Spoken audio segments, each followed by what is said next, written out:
Mwanafunzi huyo alijulikana kama kipendwa cha Yesu, lakini tabia zake na mwenendo wake haukuwa sawa sawa na matakwa yake Bwana. Kwa hiyo Bwana mara nyingi alijaribu kumuondoa kutoka yeye wasili. Mara nyingi alijaribu kumuondoa kutoka kwenye tabia zile zake za zamani.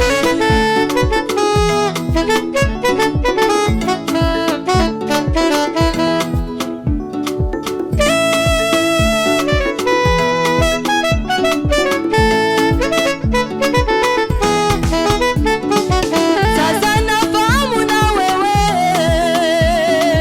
sasa nafahamu na wewe, yapo ambayo umeyashikilia, ambayo hayako kadiri na mapenzi ya Bwana wala matakwa ya Bwana.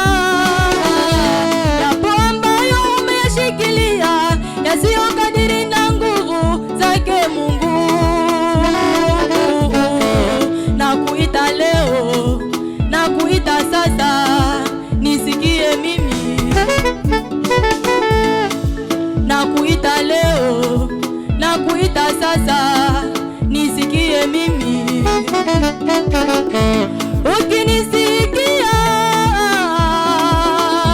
bila kunipuuzia, utaona matunda yake Bwana ndani ya maisha yako. Utaona matunda yake Bwana ndani ya maisha yako.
dhahiri kwamba